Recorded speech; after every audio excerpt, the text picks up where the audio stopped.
Hi, I'm Anne-Marie Mediwake. I'm Lindsey Deluce. And I'm Matt Scooby. Welcome to CTV Your Morning, the podcast. Today on the podcast, we have Rose Byrne. Also, coming up, a new survey shedding light on women's health care in this country and breaking down what's actually in those energy drinks you see everywhere. We're going to find out if there really is such a thing as a healthy energy drink or if it's all just marketing. And remember to start your day with us live weekdays from 6 to 9 a.m. Eastern, 7 to 10 a.m. Atlantic on CTV CTV News Channel, and on your CTV News app. Hi, everybody. Welcome to the podcast. Thanks for listening. Listen, we have a lot of informative and important conversations from the week coming up, including a new project by Carleton University that uses new technology to preserve elements of Indigenous culture, including language. So cool. We also have Lindsay sit down with actress Rose Byrne, who stars in the new film, If I Had Legs, I'd Kick You. She was so great. I love my chat with Rose. This movie, guys, is very high stress. It is shot close up. Like, all the shots are really close up, meant to give viewers that feeling of anxiety that her characters experience. So we have that conversation coming up in just a few minutes. But first, around 600,000 Canadians identify as neurodivergent, and that includes autism, ADHD, or dyslexia. And many of them say they are struggling at work. They're trying to keep up with tasks and workflows that just don't support the way their brain functions. So here to tell us more about this is Vaishali Joshi, who is a corporate wellness strategist. Welcome to Your Morning. Thank you, Anne-Marie. Big topic. We're going to take a little piece of it this morning. Being neurodivergent can look different for everybody, but typically, how does it show up in the workplace? So depending on what exactly that brain type is, whether you have ADHD, you have autism, you could be dyslexic, and there's a couple of others like Tourette's, you may appear in the workplace as overwhelmed. And overwhelmed often looks like being silent in meeting rooms or smiling and looking as if you understand everything that's going, even though your brain is wandering. Yeah. So those people will hesitate to ask questions because they might have missed out some of what's been going on. You'll often find that they're pulling long hours to do certain tasks that you and I might do differently. Right. And then that leads to burnout. So you might see someone who's doing something for long periods of time and is, feeling overworked. There's a name for those behaviors. It's called masking. It's just one of the ways that people who are neurodivergent cope in the workplace. Can you give us some more examples of what that could look like and the toll that it takes on the person who's doing the masking? Yes. So masking shows up in different places, in different ways. And, some people mask knowingly, knowing that they are on the spectrum, and some will mask unknowingly. I'm an example of someone who masked for years without knowing. And so when they're masking, they're doing things like nodding, smiling, saying everything's fine because they don't want to alarm anybody about, hey, I don't have this under control. So that's a certain type of masking. Without knowing that somebody is experiencing this, that either they're neurodivergent or masking or experiencing the burnout that comes with that, what can companies or teams do to better support employees who are neurodivergent? So there are two key parts that leaders and organizations can look at. One is communication, and the other is making sure that they accommodate, so flexibility, giving these two elements and accommodating people in both of those respects. So I'll say things like communication looks like after a meeting, making sure that the minutes are rendered in a way that that person is receptive to. So how would you like your minutes given to you? In what structure works for you? But giving them minutes thereafter, if they've tuned out or have been distracted during a meeting, helps them. That's one way. Another is time management tools. So things like, there are boards like Trello and Asana, and those are technologies that are very flexible in the way that they record data and keep people organized. So those are tools that are really great for those people. So that's technology and communications. On the flip side, when you talk about flexibility, there's things like what schedule works for you. Right. Do you prefer to be remote or in person? When you're in the room, like what are you better in the mornings, in the afternoons? Just understanding what is that cycle that they are more distracted, less distracted in. When you talk about communication is a two-way street. What is the responsibility on the person who is neurodivergent to communicate that to leaders or managers, that this is how I learn, perceive information, and then working with them to make sure they get what they need? Yes. So right now, I would say is a really great time for all of us to actually become very, what I call neuro-inclusive. Is starting to have conversations, not just because you are neurodivergent, but because we all are either menopausal, there's a lot of us in the workforce like that, or we are of 5 different generations, so we think differently. So it's a good time for all of us to be in a room and not just call out, are you neurodivergent? But if you are on the spectrum, a good conversation always is advocate for yourself and say, this is how I think, this is what I'm good at. I'm good at patterning or detail. I'm not good at this. And this way, your manager knows where the help is needed. Well, then the manager can give you the information that you need to do the job well, which at the end of the day is the goal for everybody. Yes. Vishali, thank you so much for being here today. Fascinating topic. Thank you. You ever had an overwhelming moment? Well, this movie captures that feeling on a huge scale. In the upcoming film, If I Had Legs, I'd Kick You, Rose Byrne plays a therapist and mom who's forced to keep it all together when her life feels like it's falling apart. It stars an unlikely cast, including rapper A$AP Rocky, Conan O'Brien in his first film role. And I had the chance to sit down with Rose and chat about the movie ahead of its release. She's getting better, and the rest of it is totally temporary. We need to be a team. This whole... I know. The problem with that logic, though, is that I'm not a housewife. I work, too. So I'm a mom. I have 3 kids. I have to tell you about a moment that happened a couple months ago. It was one of those moments I was feeling super stressed and very overwhelmed, and I just came home. I went into our living room, turned off the lights, sat on the couch, because I just wanted to, like, quiet the noise. You know, that moment of, you just need a little bit of silence. Oh, yeah. What do you do in your life? What do you do? I mean, you're a mom, you've got kids. What do you do when you need that quieting of the mind? What do you do? I put down the phone. That's the big thing, is that you can get in that dreadful thing where we're so addicted to our devices. So put down the phone and just sit there or lie down absolutely and like stare at the wall and let my thoughts come and run wild until they can slow down. Yo, Crazy Pants. I was gonna partake in surfing the web for some things that I'm into. What kind of stuff? And this film is so much about, you know, quieting that noise. It's the noise that builds on noise that all of us can relate to, that idea. What was it about this film that attracted you to it? The script was just sensational. Like Mary Bronstein, the writer-director, she really lit the page on fire writing this script. It is like nothing I'd ever read, like a fever dream. It was part very surreal at times, very funny at times. It felt genreless in a way. And then I was like, how is she going to make this? Like what? And then when I saw the finished product, I mean, obviously we shot the movie, but when I saw the finished product and the real extraordinary visual narrative and storytelling that she has through the film, through her lens, really, I was not prepared for it. I want to ask you about the lens, because so much of this is shot so tightly. Close shots to really embrace that feeling of anxiety and claustrophobia. You mentioned when you got to see it back, did it feel like how you expected it to feel when you were in those scenes? It exceeded my expectations. When I was doing it, I was so focused on not messing it up. It was such a tightrope every day of everything we were trying to achieve. Even just, it was a small budget. You know, it was like big, ambitious sequences, like whether it was the ending sequence is very ambitious. There's a whole sequence with a hamster in the middle that I won't ruin for you that is very ambitious. So there was a lot to undertake.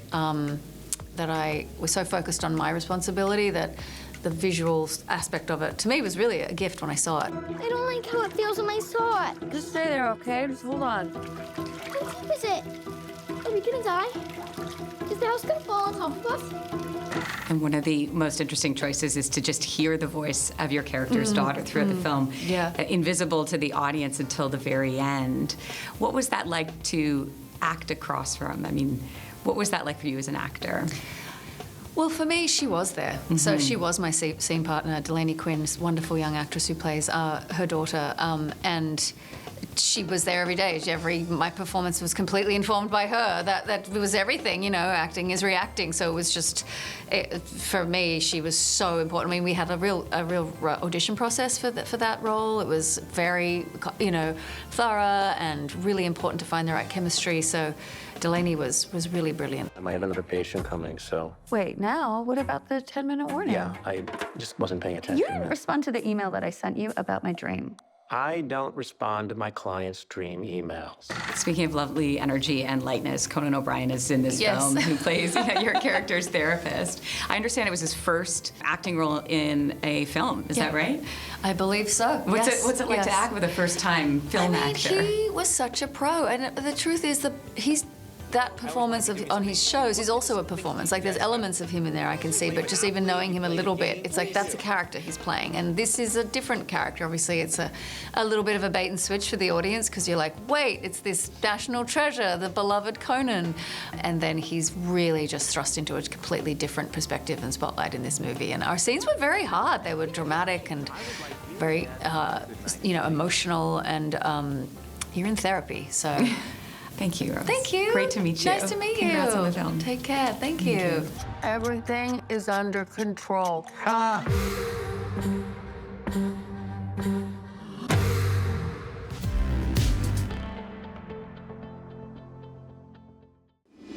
Carleton University is using new technologies to preserve elements of older cultures. So in the Yukon, a classroom was recently taught by a hologram of a teacher who lives thousands of kilometers away. Similar technology is being used to create language models to help save Indigenous dialects or reconnect young people with cultural elders and tradition. With a look at how this technology is working is Troy Anderson. He is an associate professor at Carleton who is leading this project. Fascinating and well done. Welcome to your morning. Thanks for having me. So people are used to, what you and I are doing right now, which is a video call. But what purpose did the hologram in Yukon serve in the context of preserving and restoring Indigenous culture? How was it used? Well, actually, we installed the technology up there to test whether or not it would be a good form of communication, live communication, for students who are working with community members on various projects. And it worked very well, and we started thinking about what are other possible uses for this technology. And it was kind of an iterative process. It's just one thing led to another, and we finally ended up with this project, which is a really large integrated cultural hub that the goal is to reinforce the culture of the First Nation, which is called the Neurodivergent, located in the Yukon. And it's really super important to note that this project, it's not a Carleton University project, it's a community-led partnership. There are actually 3 partners in this project: the First Nation of Neurodivergent, there's also the Office of the Commissioner of Indigenous Languages, and Carleton University. And the First Nation leads everything. They lead all the content development, and they own all of the cultural assets that are produced in the project. Carleton's role is simply to make it happen. Well, you're right to point that out, and the facilitating of it is important, but you're right, the genesis, the education and the content coming from the community is what's most important. In Mayo, Yukon, where the demonstration occurred, there are about a dozen fluent speakers left. So what other ways is this new technology being used to preserve history and to keep it going into the future?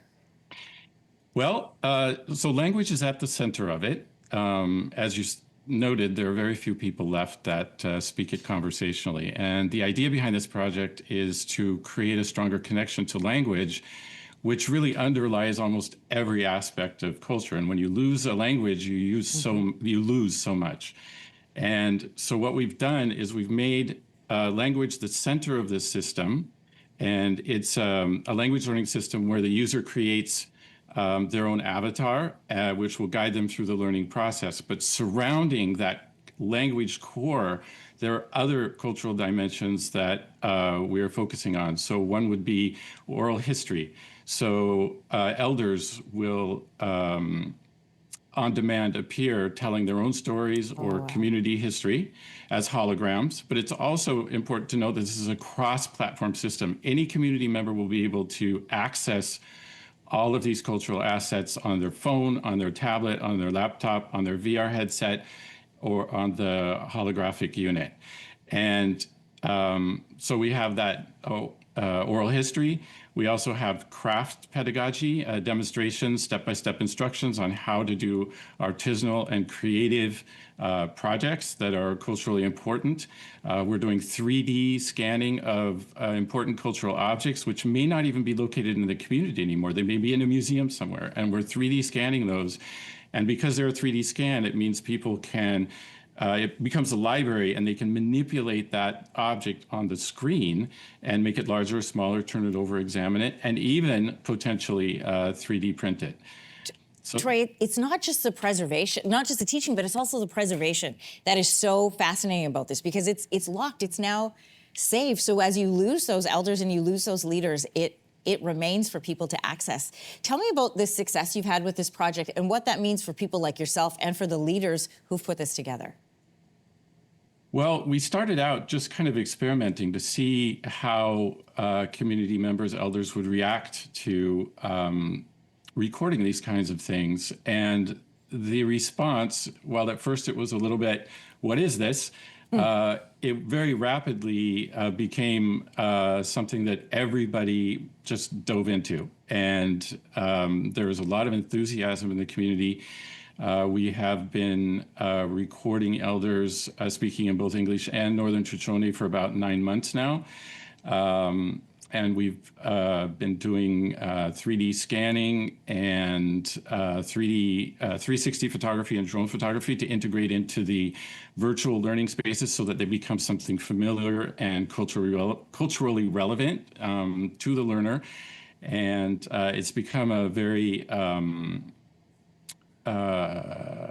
a project that everybody's enthusiastic about in the community. I can see why, and really enthusiasm that should be shared by the entire country. Associate Professor at Carleton University, Troy Anderson, thanks so much for coming on Your Morning today and telling us more about it. It's fascinating. Thanks for having me. You can get energy drinks in almost any grocery store, any convenience store, and well, we know they have high amounts of caffeine. What else is in these drinks? Have you ever thought about that? What else is in there? The legal caffeine limit per energy drink in this country is 180 milligrams, which is okay on its own, but if you're drinking more than one of these drinks per day, that can lead to some health issues down the road. To give us a breakdown of everything we need to know when it comes to energy drinks is registered dietitian Nishta Saxena. Good morning, firstly. Morning. Yes. Let's start with, why are these drinks so popular? When I ask you that, I mean, like, why are people reaching for the energy drink versus like a coffee, for example? It's because it feels like a hack. There's a huge movement of people wanting to biohack. They want to kind of do multiple things at once. You want to feel energized, you know, whether it's for your work, you're working long shifts, whether you're a student, but you also want to have some of these other things. You think, I want more brain energy. I want, you know, to feel calm. You kind of want to create like this sort of superhuman version of yourself. And so these become more popular than like a standard coffee. Okay, so we know there's a lot of caffeine in them. Yes. A lot of them have a lot of sugar. Yeah. What else is in them? They kind of in them. They kind of have like 4 sets of components. So the caffeine source is really the most important, and many of them sit at around 160 milligrams. So just like you're talking about, there could be regular caffeine. Green tea extract is really popular. That also adds catechins in, so it has a little bit of a different cycle. Things like guarana, which is a seed, which also contains theobromine, as well as even yerba mate. So they'll have different sources of caffeine. Then they have an amino acid, something like L-taurine, which adds brain energy, cellular energy, something like L-carnitine. They have lots of sugar, or they could be totally sugar-free, depending. And then they often have B vitamins, because B vitamins are used in our energy cycle. So they help us produce ATP. When we eat food, we need B vitamins, so they'll put those in there. And then finally, the biohacking piece, some kind of a herb, nootropic, ginkgo biloba, or ginseng, that are adding like a plant-based energy or something that helps with mood or memory. Those don't all sound bad, though. Like, but is it just the combination of it? It's a great point. So actually, each of these substances has clinically effective doses and benefit. The problem is these drinks are not, we're not studying these doses together. I see. They're not regulated. We don't know exactly how much is in each dose, or in each drink, and how they work together when they're layered with other things you may have through the day. That's really the big issue. So the big risks here. So yes. Yeah, let's walk through the risks. So the risks are actually many, and so this can range from anything. If you're taking specific medications for things like blood pressure, heart medications, diabetes, or thyroid, I would stay away from these. Hydration, when you're drinking these, you forget to actually hydrate. So you may actually become dehydrated by drinking these through the day. You can have problems with appetite suppression. Unfortunately, this is another reason people are using these. So then you're missing nutrients through your day. Mood, they have a huge impact on mood. If you're sensitive to things like depressive feelings or anxious feelings, these drinks can push you right into an area of having like arrhythmias, anxiety attacks, digestive issues. They can cause a lot of action in the bowel, diarrhea, nausea, even vomiting. You know, and they've been linked to serious issues such as cardiac arrest, arrhythmias, etc. So they're very serious, and they're not something to take lightly.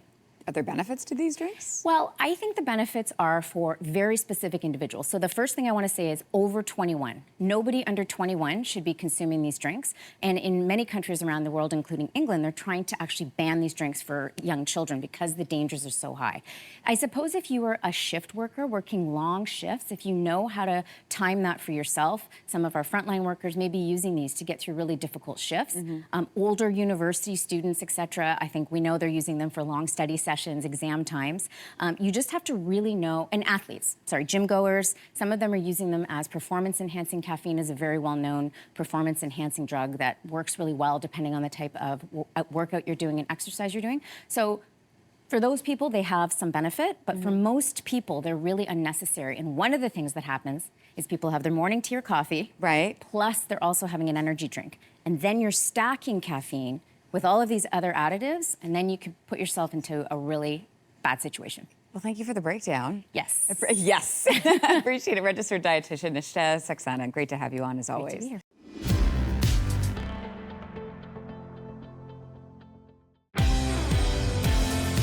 You're listening to Your Morning, the podcast, where we bring you some of the best conversations from our show every week.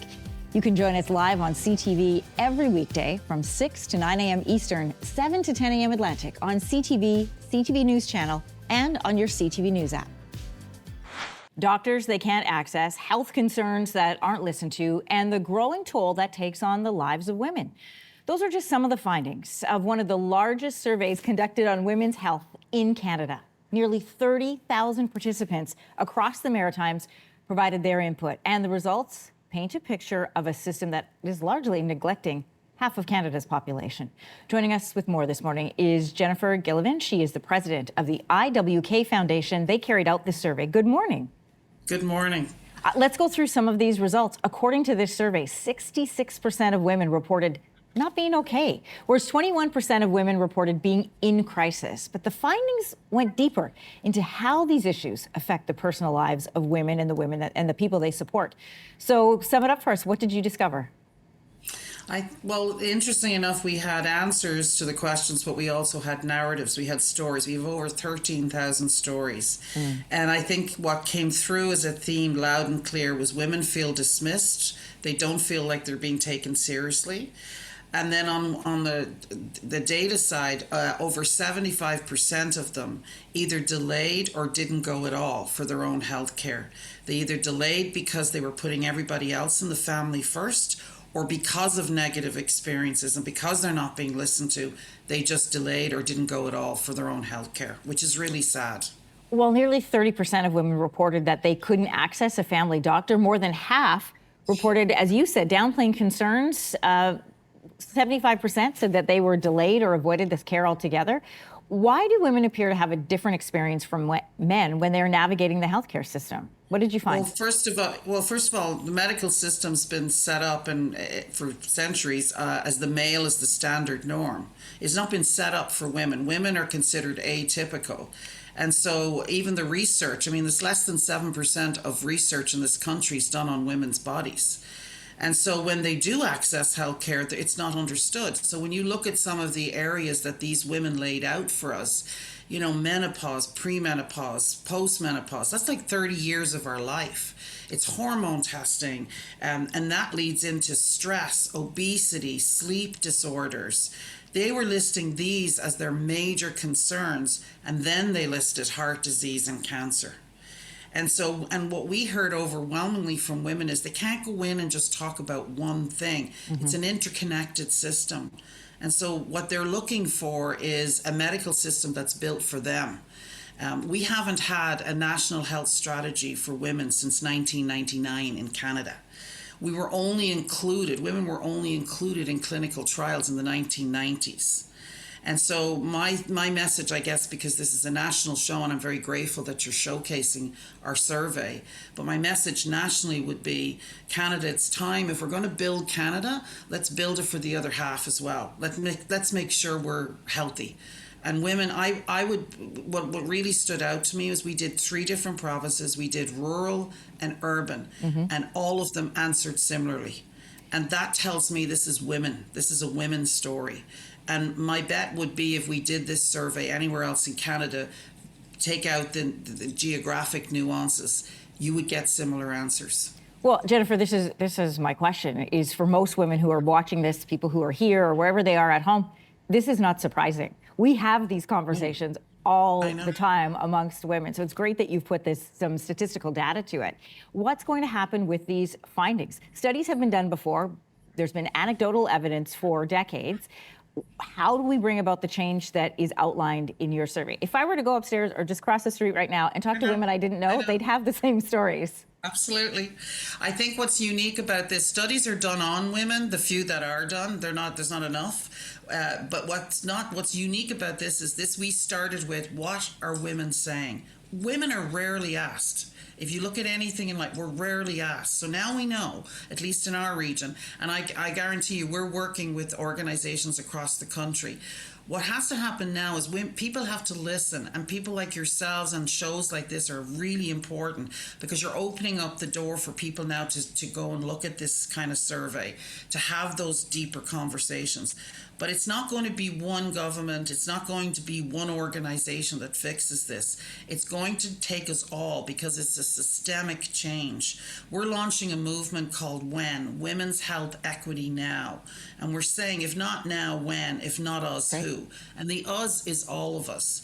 And so it's listen and then see, what can you do where you are in your world? I took where I was, the platform I had, and I'm pushing for change. I'm pushing for change regionally, but I'm also working with others to push for change nationally. We need a national women's health strategy that brings it all together. We need more than 7% on our research, on our bodies. We pay taxes. You and I pay taxes. Mm-hmm. That is not a good return on our investment. And less than 9% is the curriculum that's on women's bodies in med school. That's not a return on our investment either. So it's time women, I don't want to hear there's not enough money, there's not enough anything. It's about a priority. And if women and over 50% of our population is a priority, then let's actually walk our talk in this country. President of the IWK Foundation, Jennifer Gillivan, great to talk to you this morning. If people are interested in your results, they can find them on the site. Thanks so much. Thank you very much. Memory loss is a normal part of aging. We know that. About 40% of people experience mild memory loss after the age of 65. But for some people, their memory loss is impacting how they live their daily lives. So when does it become a cause for concern? Dr. Donald Weaver is joining us this morning. Dr. Weaver is a senior scientist at the Krembil Brain Institute. Good morning to you. Good morning. So let's talk about memory loss versus signs of dementia. Yes. Everyone has a moment where, they forget their keys or they forget the details of a story. So how do we know when it's a sign of concern? Yeah, as you mentioned, certainly everyone has these little moments where, where they forgot the keys, forgot something, you go, oh no, is this it? There really is a difference between the memory changes of normal aging and, of course, memory changes that could be foreshadowing something worse, like dementia. If the memory changes are predominantly of recent events, if they're persistent, and if they are impacting on your ability to carry out your activities of daily living, then we start to pay attention to them, because that could be a significant sign of a memory loss. Is it harder for the person in the moment to recognize? Are you relying on other people? Where does the line get drawn there? Yes. Certainly if you have memory problems, you might not remember that you have memory problems. That's what I'm thinking, yeah. Exactly. Early in the process, you're aware of your own memory problems, but as this evolves, then you're much more dependent upon your family members and the people around you who start to notice that this is a significant issue. When it comes to dementia, why is an early diagnosis just so important? Times are changing in the area of Alzheimer's disease and dementia. There is work going on new drugs, on new ways of diagnosing it. And so I think that, the future is bright. So if you really do have some memory problems, recent studies have shown that intensive lifestyle modification may slow the process down. So, what do you mean by that? Being physically active, being socially engaged, challenging your brain, diet, avoiding ultra-processed foods. If you actually put all these into a combination and start modifying your life, you could slow the process down. When, though? Like, what age should we really be thinking about this? Oh, it's never too young. Really? Yeah. brain health is your future health. Yeah. And yes, and it's never too late. It's never too early, and it's I was never going to too ask you late. that too, because once you're sort of in it, you're starting to notice signs. And you go, okay, wait, I got to switch this Then you stuff go, up. yeah. If I start now, I can slow this process down. And if you're young, starting to take care of your brain in your early years will protect you down the road. It's important. When you receive a diagnosis of dementia, yes, what does your life look like?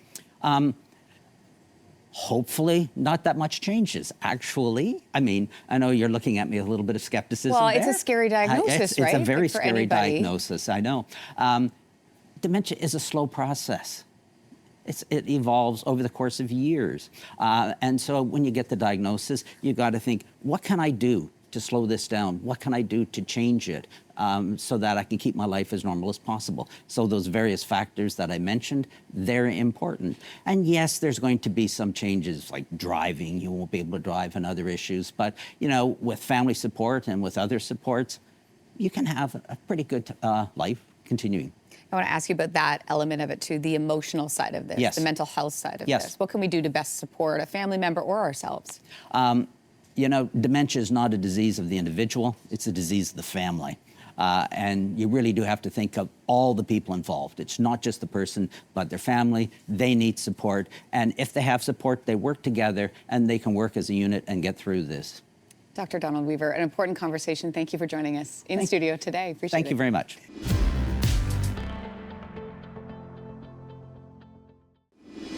The release of Taylor Swift's latest album has led to long movie theater lines, viral podcast episodes, and here's the other part of this, a surprising debate among some internet sleuths. Joining me this morning to explain is Emilie Hanskamp, music journalist. Good to have you here. Always great to be here. Okay, so let me break this down with you. So at the center of this controversy is Taylor Swift's new song, Would. So let's first take a little bit of a listen to it.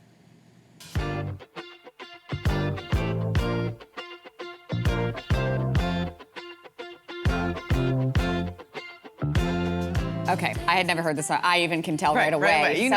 Some people are saying it sounds too much like the classic I Want You Back from 1969 by the Jackson 5. Here's a clip of that song now, listen.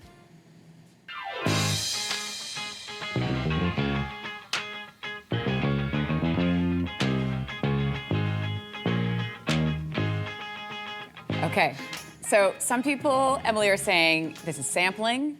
Other people are saying it's interpolation, which I've never heard this word before. Fair enough. So break down these terms for us. Yes. So anyone sitting at home, us sitting right here, they sound similar. You're not losing your mind. They do. But let's just quickly break down. So interpolation, for example, there's a song on Taylor Swift's new album. It's called Father Figure, which is an interpolation of George Michael's song with the same title. That means you're taking a bit of a song, a musical element, a recognizable element from an existing song, and you're recreating it, reperforming it.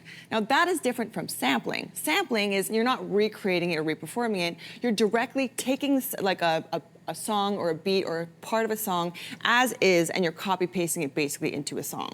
So what people are saying with Would, as we just heard, it was not there was no interpolation license there like with George Michael's Father Figure. So they're saying it is so similar to Jackson 5, there should be an interpolation license there, that there's some accusations of even plagiarism, copyright infringement. That's what the sleuths are saying, at least. So the sleuths are saying. Does that mean that there could be some legal trouble for Taylor Swift? Well, the thing is that similarity does not equal copyright infringement, and I know it can be kind of challenging for us when we hear those, especially back-to-back, and how similar they do sound.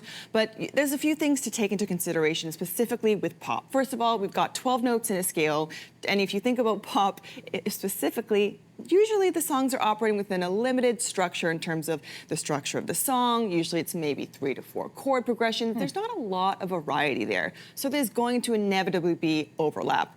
Forensic musicologists and artists will tell you, if you have tens of thousands of songs being released a day, the overlap is inevitable. So nobody has come forward yet, these estates, to kind of pursue this legally. That's an important thing to note. And also to remember, similarity does not equal copyright infringement. I'm sorry. Okay, but there is precedent here because this isn't first time allegations like this have come up in the industry.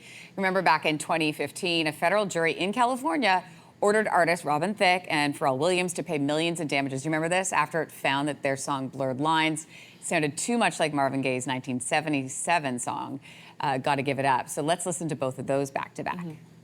If you can't hear what I'm trying to say, if you can't read from the same page, maybe I'm going deaf,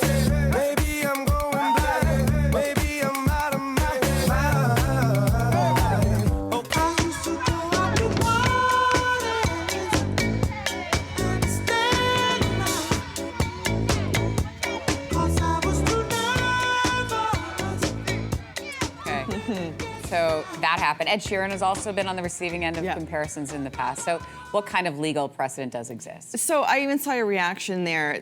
That Robin Thicke decision and Pharrell decision, that created kind of a chill in the industry because after that point, they had to pay $5.3 million and award half of all publishing royalties going forward. There was this feeling of a fear among artists and composers of like, when we create something, how do we know if it's going to be so similar that will be pursued legally? Fast forward to Ed Sheeran in 2022, he was also Marvin Gaye's estate as well, came forward, and in the end they sided with Ed Sheeran, which was a major decision for precedent in the music industry because as Ed Sheeran said, 12 notes in a scale, there's going to be similarity. We can't always be fearing this kind of legal repercussions, but the issue here is that now we see a lot of artists settling these things out of court to avoid high-profile expenses and also kind of giving credits just in case. They're saying, this is kind of similar. We saw that with Olivia Rodrigo recently, who credited Taylor Swift on her song Deja Vu, just in case they'll credit an artist. But if you credit, do you have to pay them though? Well, it depends on the royalties and the kind of, you have to work that out on the side, which is why often they're choosing to do that outside of the court to avoid these things. Or after, because now we see these sleuths come forward. Sometimes the estates will come forward and say, hey, sounds pretty similar. Do you want us to take this to court? And the artists are saying, I don't want to go through what Ed Sheeran or Robin Thicke went through. Let's just settle this. Oh, it's so interesting. And also how that impacts people's writing process, too. big time. Huge, huge, huge. Yeah. Emilie, thank you so much for being here. That was so interesting. Thank you so much. Such a hot topic, a lot to say here. But first off, just to clarify, Taylor Swift did get her track Father Figure approved by George Michael's estate. So not a problem there. But the other songs that people in particular on social media are drawing comparisons to, like Wood with the Jackson 5 or The Life of a Showgirl. Some are saying it sounds like a Jonas Brothers track. And actually Romantic has been compared to Weezer and the Pixies. Matt, you are a Swiftie. I know you've got lots to say on this topic. What do you think? So I think that the only thing, so Father Figure and George Michael, they were the estate, and the estate came out, and they are the only ones who have spoken publicly and have said that this is the actual true interpolation of that song of the same title on Taylor Swift's track. I think that we're still going to hear more. It's rampant speculation right across the board. But when you listen to these songs, as I have a number of times, and you go back and you compare them to the ones that they are being compared to, when you listen to them right after, which Lindsey just did too with Emilie a little bit, you really do notice the similarities, and it is there. So I don't think we've heard the end of this. I think that this is just publicly, it's just the George Michael track right now, because I think they are too close, and I think that they are very similar in ways. And Taylor Swift doesn't do anything by accident. That's right. Yes, that's true. The planning process that she has for these albums are years of work and planning in advance for it.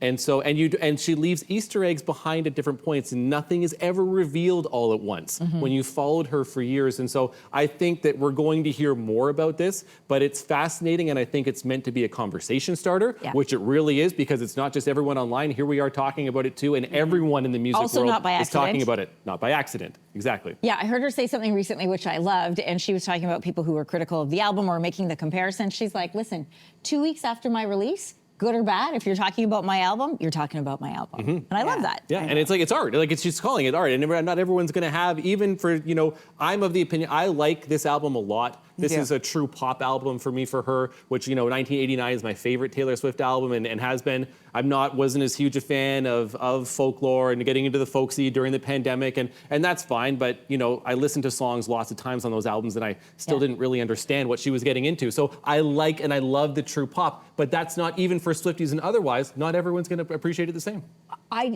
So I'm one of those people who, if I listen to the song, I don't know if it sounds like another song. I do for other ones, but none of these, until I went on social media and then people are playing the clips. I was like, yeah. I have a question for you on how you listen to music, like her album. Yeah. Do you listen to it from start to finish? Yes. Or do you pick songs out? Like, No. you want the progression of the story? Especially the first few times that I'm listening to one of her albums, I want to listen to it start to finish, because she's doing things in an order on purpose. Are you looking for the Easter eggs, knowing that No, you think not it's necessarily. yours? I just like to just sit back and listen to it first, and I'll go in and read some of it otherwise. But I go in there completely blank, and I want to understand it. I want to just fresh everything else, and I just want my first takes and my first reaction to it. Because my wife, who is not a Swiftie, was super into this album and loved it too. So so her and I were listening to it together at points, and like she loves this one, and she was able to identify a few songs, including the Weezer one, where it's kind of like, oh, I was going to ask you that. That's interesting too. I Did heard you like hear it? I Like almost when hear you like were- a Hamilton in one of the songs too, like one of Okay. the songs from Hamilton. I don't think it's actually the same. There's a different comparison being made, but it was like, but we immediately heard some similarities for some of these songs. Interesting. She's also a Sabrina Carpenter fan, and so she loves Life of a Showgirl because it's the collaboration between Right. those two. So We'll see. To be continued.